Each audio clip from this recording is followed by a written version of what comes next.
professor Marcos Souza, né? Muitos já conhecem o meu trabalho na área do arte marcial, do karatê, mas a gente vai fazer uma apresentação diferente da minha pessoa, né? Nós vamos mostrar como o karatê funcionou comigo, na minha vida, né?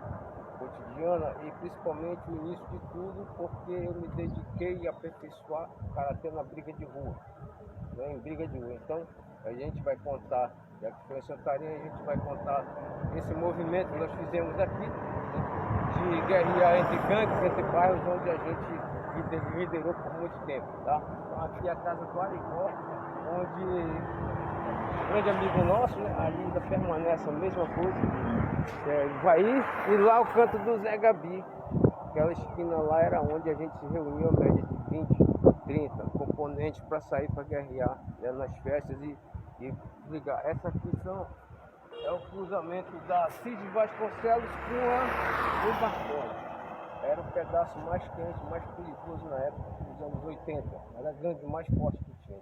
E a gente vai contar essa história para você, beleza? Uai, seu app de vídeos curtos.